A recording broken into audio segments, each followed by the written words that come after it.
morning, students.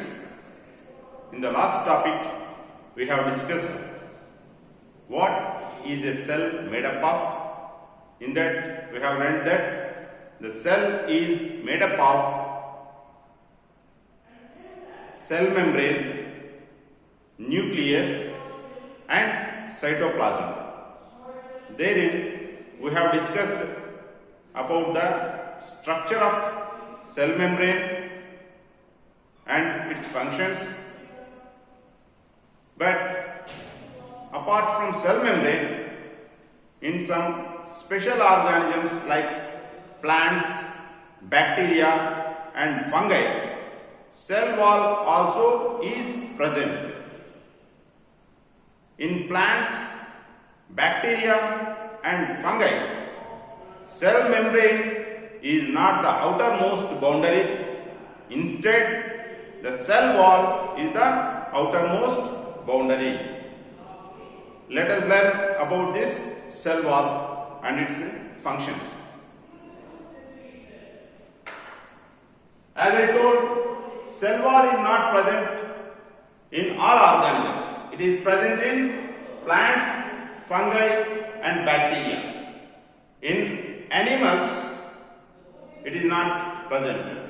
In animals, it is not present. Okay. What is cell wall? The rigid outer covering which is present outside of the plasma membrane in plants, fungi and bacteria is called cell wall. Cell wall, it is made up of different polysaccharides in these different organisms. Polysaccharide is the complex carbohydrates, okay, or polymeric form of carbohydrates. In the case of plants, the plant cell wall is made up of cellulose. In the case of bacteria, the cell wall is made up of NAD/NAM. The full form for these acronyms are neuro-aminoglycolic acid, neuro-aminomuramic acid. These are the polysaccharides, complex polysaccharides which make the cell wall in bacteria. In the case of fungi, the cell wall is made up of chitin. Chitin is mucopolysaccharide. Chitin is mucopolysaccharide.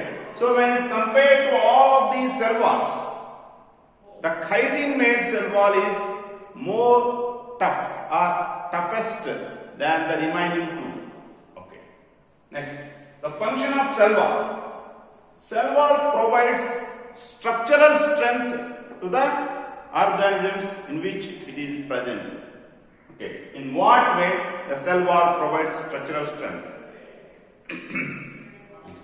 What is plasmolysis? Plasma refers to the inner cellular contents of the cell.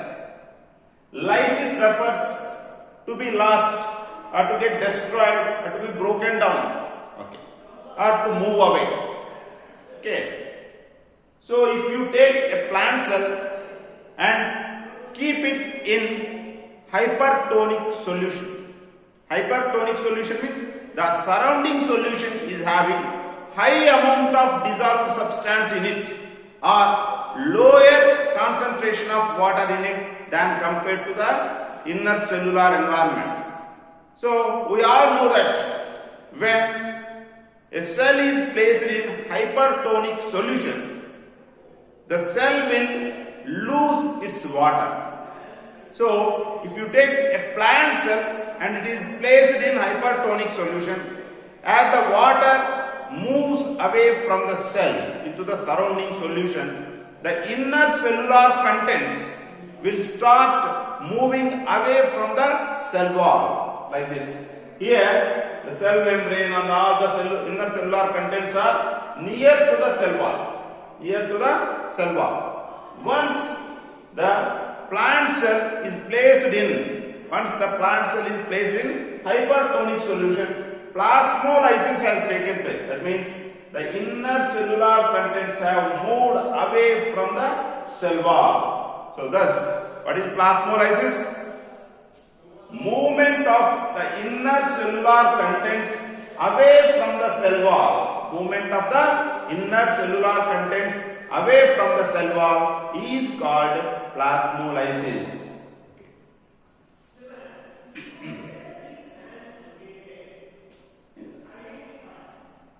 Osmosis, it occurs only in living cells. So if you want to observe this plasmolysis in a plant cell, you have to keep the living cells in the hypertonic solution. If you keep the dead plant cell in hypertonic solution, you cannot observe this plasmolysis. Since osmosis, either exosmosis or endosmosis, whatever the osmosis it may be, it cannot take place in the dead cell. Okay, it can be proved by experiment with the Rio leaves. If you take the Rio leaves and keep them in the concentrated solution of salt or sugar, after some time if you observe each and every cell, it will show this plasmolysis. Okay.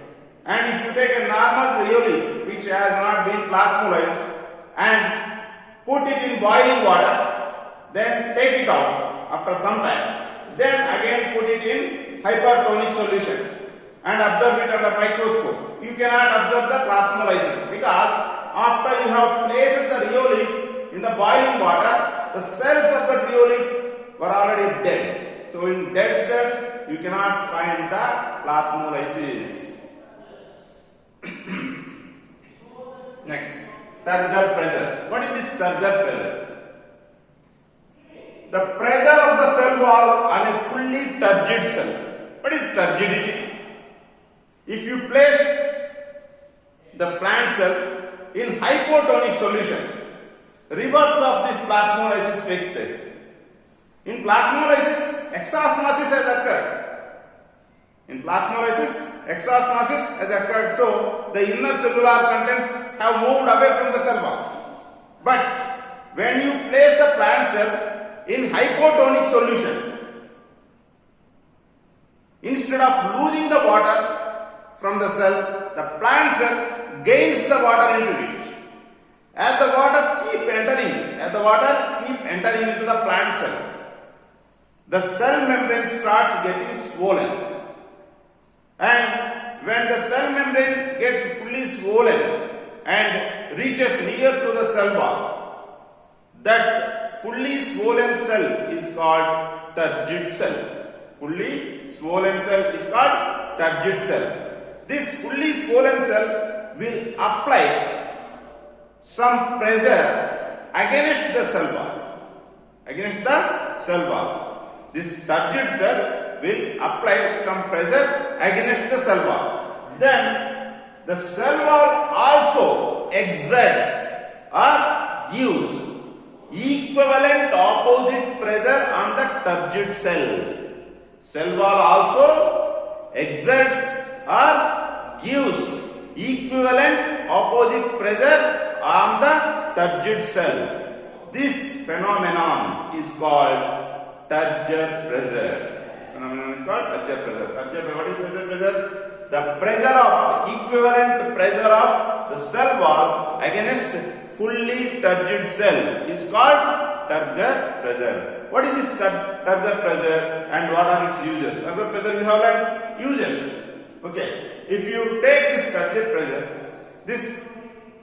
pressure helps the plant cell, bacterial cells, okay, and fungal cells when they are placed in hypotonic media. They may get burst because of swelling. But as the turgor pressure is applied by the cell wall, they cannot further expand. And cannot get burst off. So, in the event of being placed in hypotonic media, the plant cells, bacterial cells, and the fungal cells are protected from getting burst due to the turgor pressure of the cell wall. Okay. So, in the basic structural constitution of a cell, we have discussed about the role of plasma membrane in all the cells and about the structure and the role of cell wall in the cells where it is present. Now, as second structural organization component, that is nucleus, let us discuss what is this nucleus. Okay. Nucleus, it is the double-layered membrane-bound central organelle in the eukaryotic cells. Double-layered membrane-bound central organelle in eukaryotic cells. Why eukaryotic cell? Because nucleus is present only in eukaryotic cells, not in prokaryotic cells. What it contains? Nucleus contains genetic material. Nucleus contains genetic material. This genetic material is present in two different forms at two different stages. When the cell is dividing, the genetic material is present in the form of rod-like structures called chromosomes. Chroma means colored, soma means body, colored bodies. When you take any plant cell or animal cell and when you stain it, the nucleus will take the dark amount of stain because of the presence of chromosomes. Because of the presence of chromosomes or the genetic material. When the cell is not at its dividing state, the genetic material is present in the form of chromatin. What is the difference between chromosomes and chromatin in the structural organization? Both contain same DNA and protein only as their structural units. Okay.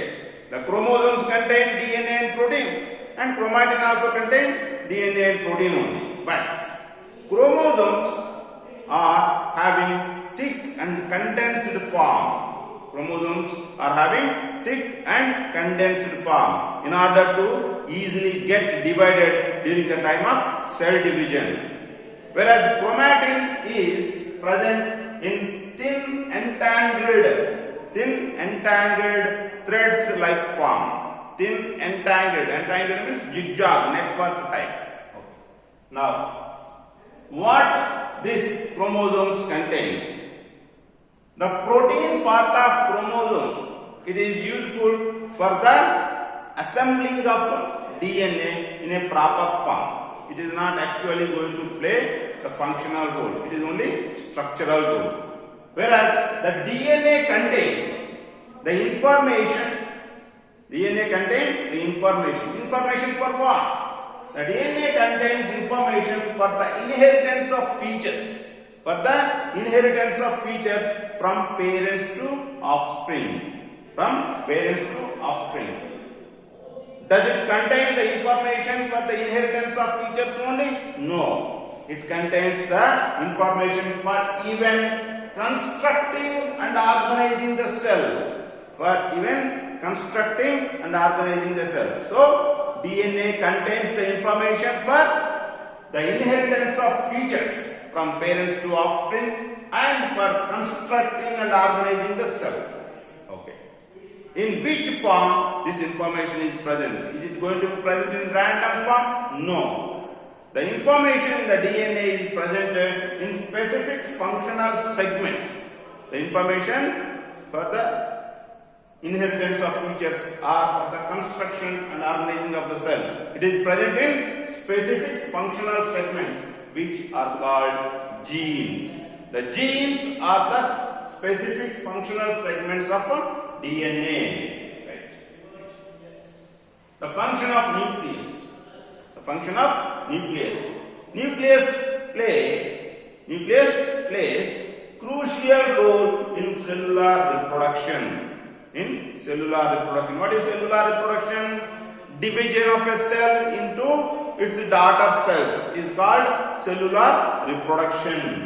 And nucleus provides the information like in what way the development of cells should take place and in which form the cell should appear after it is fully grown, or when the cell attains its maturity, in which form the cell should appear. Both are determined by the nucleus. Now coming to nucleoid. What is nucleoid? We have discussed that nucleus is present in only eukaryotes. Then what about prokaryotes?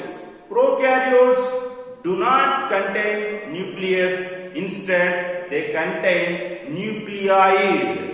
Oid refers alike. Okay. It is not nucleus, but it is like nucleus. In what way? Nucleoid is a specific region in prokaryotic cell which is not covered by any double layered membrane but contains the genetic material in it. Like how eukaryotic nucleus contains genetic material in it, but eukaryotic nucleus is covered by double layered membrane. Whereas in prokaryotes, a specific region is present which is not covered by any double layered membrane, but it contains genetic material in it. So, in terms of containing genetic material in it, it is like nucleus, but in terms of not being covered by, not being covered by any double layered membrane, it is not like a nucleus. So, I like. Okay. Pro means primitive or primary. Pro means primitive or primary.